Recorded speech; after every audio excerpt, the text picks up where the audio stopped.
ஐயா, காரைக்குடி தொகுதிய பொறுத்தவரைக்கும் எங்க அண்ணன் சீமான் வெல்றது உறுதி. மத்தவங்கலாம் கொஞ்சம் அண்ணன் தாய்ப்புலி களத்துல இறங்கிருச்சு. தாய்ப்புலி இன்னும் தேர்தல் முடியிற வரைக்கும் காரைக்குடியில தான் இருக்கும். இனிமேல் எங்க அண்ணன் பேசுற ஒவ்வொரு பேச்சுக்கும், ஒவ்வொரு கட்சிக்காரனும் வேட்டிய மடிச்சு தலையில கட்டிட்டு ஊர விட்டு ஓட போறான் அவ்வளோதான். பார்த்தீங்கன்னாக்கா, ஐயா ப. சிதம்பரமே 7 தடவ எம்பியா இருந்திருக்காரு.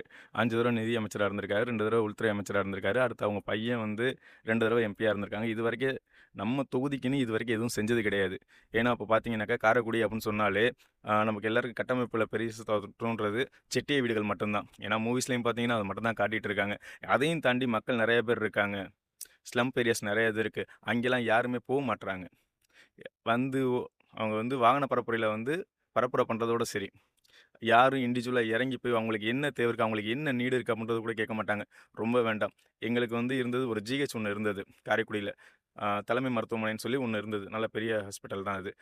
ரொம்ப ஃபெமிலியர் அந்த காரைக்குடி இன்டீரியர்ல இருக்கவங்களுக்கு நெறைய பேருக்கு அது நல்லாவே தெரியும். அப்படிங்கும்போது அந்த ஒரு ஹாஸ்பிட்டல இப்ப குளோஸ் பண்ணிட்டாங்க. டோட்டலாவே குளோஸ் பண்ணிட்டாங்க. இப்ப அந்த ஹாஸ்பிட்டல் இருந்ததுக்கான அடையாளமே கிடையாது. அந்த ஹாஸ்பிட்டல் பில்டிங் மட்டும் தான் இருக்கு. அந்த ஹாஸ்பிட்டல அப்படியே கொண்டு போயிட்டு ஒரு 8, 9 கிலோமீட்டருக்கு அந்த பக்கத்து ஊரோட அவுட்டர்ல கொண்டு போய் வச்சுட்டாங்க. அவுட்டர்ல வைக்கவும், இங்க இருக்க இன்டீரியர் இருக்க மக்கள்லாம் எப்படி போவாங்க? சரி ஓகே. அத கொண்டு எங்க ஹாஸ்பிட்டல்ல அங்க கொண்டு போய் வச்சாங்கல்ல. அவங்களுக்கு இங்கேருந்து அவ்வளோ தூரம் போறதுக்கான ஒரு பஸ் ஃபெசிலிட்டீஸ், ஒரு பேருந்து வசதி கூட செஞ்சு குடுத்துருக்கிறது கிடையாது. அப்படிங்கும்போது, ஒரு சின்ன காய்ச்சல், தலைவலி ஏற்பட்டா கூட அவங்க வந்து அந்த ஹாஸ்பிட்டலுக்கு தான் போற மாரி இருக்கு. இத வந்து எங்க சட்டசபையில இருந்த ஐயா சட்டசபைக்கு போன ஐயா மாங்குடியும் எதுவும் கேட்கிறதில்ல. ஆ ஐயா எம்பியும் அதாவது இப்ப கார்த்திக் சிதம்பரம் அவரும் எதுவும் கேட்டது கிடையாது. ஆனா ஓட்டு கேட்க மட்டும் வந்துடுறாங்க. ஆ காரைக்குடி தொகுதி பக்கத்து ஐயா ப. சிதம்பரம்லாம் வந்து ரொம்ப வருஷம் ஆச்சு. இப்ப என்னடான்னாக்கா அவரே தேர்தல்ல இறங்கி ரோடு ரோடா பரப்புரை பண்ணிட்டு இருக்காரு. இதுதான் இன்னைக்கு காரைக்குடி சட்டமன்றத்தோட நிலவரமா இருக்கு.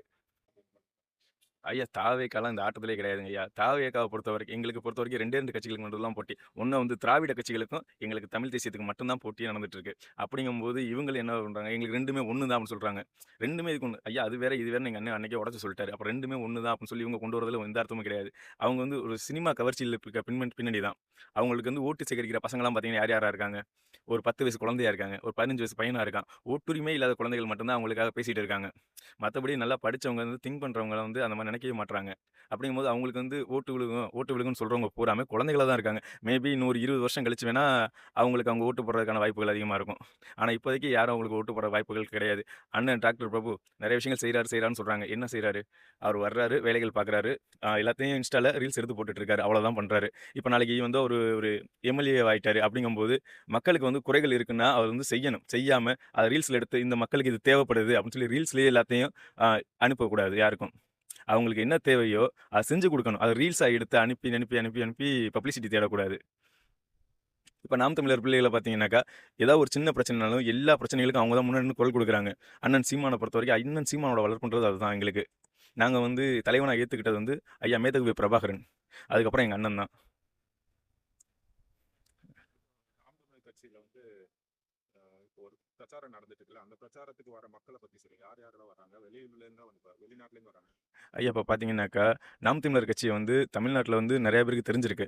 அதவிட எங்கள கொண்டாடுறவங்க பார்த்தீங்கன்னா, வெளிநாட்டுகள்ல மட்டும் தான் இருக்காங்க. ஏன்னா தமிழோட அரும தமிழனுக்கே தெரியாம போயிருச்சு. அதுதான் ரொம்ப கேவலமான ஒரு விஷயமா இருக்கு. தமிழரோட அரும தமிழனுக்கு தான் தெரியணும். இப்ப வெளிநாட்டுல இருக்கவங்கலாம் அவங்க சொந்த தாயகத்துக்கு போ முடியாம இருக்காங்க. அவங்களுக்கு தமிழ் மேல அவ்வளோ பற்று இருக்கு. நம்ம அண்ணன் என்ன பேசுறாரு? தமிழன் பேசிட்டு இருக்காரு. அப்படிங்கும்போது அவங்களுக்கு அந்த தமிழ் உணர்வு இருக்கிறனால தான் வெளிநாட்டுல இருந்து இங்க வந்து அண்ணனுக்காக வாக்கு சேகரிக்கிறதுல ஈடுபட்டுருக்காங்க. மத்தபடி பார்த்தாக்கா, அந்த வெளி ஊர்ல இருந்து வர உறவுகள்லாம் இருக்காங்க பார்த்தீங்களா? எப்படியாவது அண்ணன வென்ற வைக்கணும் அப்படின்ற ஒரே காரணத்தினால அவங்களோட சொந்த வேலைகள விட்டுட்டு, குடும்பங்கள விட்டுட்டு, எங்கெங்கேயோ ஏதோ ஒரு மூலைகள்ல இருந்து வந்து, இவங்க பார்த்தீங்கன்னாக்கா, தமிழ்நாடு மட்டும் இல்ல. தமிழ்நாட்டுல இருந்து அதர் கண்ட்ரீஸ், அதர் ஸ்டேட்ல இருந்து கூட வந்து அண்ணனுக்காக வாக்கு சேகரிக்க ரெடியா இருக்காங்க. ஏன்னா அவங்களுக்கு தெரியும். வெளியூர்லயும், வெளிநாட்டிலயும், வெளி மாநிலங்கள்லயும் தமிழர்கள் படுற கஷ்டம் அவங்களுக்கு தெரியும். ஆனா இங்கே இந்த தமிழ்நாட்டுக்குள்ளே இருந்துகிட்டு, அவங்களோட கஷ்டங்கள் அவங்களுக்கு தெரியாம கண்கட்டி வித்த மாரி மறைச்சு வச்சிருக்காங்க. ஒண்ணு அவங்களுக்கு இப்ப ஒருத்தருக்கு பணம் தேவைப்படுது அப்படின்னாக்கா, ஒரு ரூ. 500 குடுத்து அவங்கள கண்ட்ரோல் பண்ணி முடிச்சுறது. அதுபோக சினிமா மோகங்கள். இது மட்டும் தான் வந்து இப்ப தமிழ்நாட்ட ரூல் பண்ணிட்டு இருக்கு. ஒன்ஸ் அண்ணன் மட்டும் ஆட்சிக்கு வந்துட்டாரு, இந்த சினிமா மோகத்த உடைச்செறிஞ்சிருவாரு. இந்த திருட்டு கும்பலையும் ஒரு மாரி ஒரு வழிக்கு கொண்டு வந்துருவாருங்கய்யா. மக்கள் பணம் எவ்வளவு குடுப்பீங்கன்னு கேட்கறாங்க. ஐயா, நான் பரப்புரையில ஒரு 20 நாளா நான் பரப்புரையில இருக்கேங்கய்யா. காலையிலயும் போய் வாக்கு சேகரிக்க போயிருவேன்.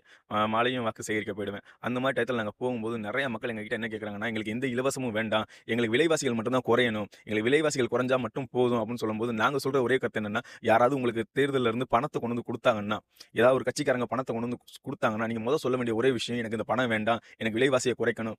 அப்படின்னு நீங்க எங்ககிட்ட டிமாண்ட் சொல்றீங்கல்ல, இத நீங்க அவங்க கிட்ட சொல்லுங்க. அப்படின்னு நாங்க சொல்லியிருக்கோம். அப்படிங்கும்போது அவங்களுக்கு வந்து அந்த இலவசங்கள் தேவையில்ல. மக்களோட மனச பொறுத்தவரைக்கும் அவங்களுக்கு இலவசங்கள் தேவையில்ல. ஏன்னா இவங்க குடுக்குற ரூ. 1000 ரூ. 2000 வச்சுட்டு அவங்க ஒண்ணும் பண்ண போறது கிடையாது.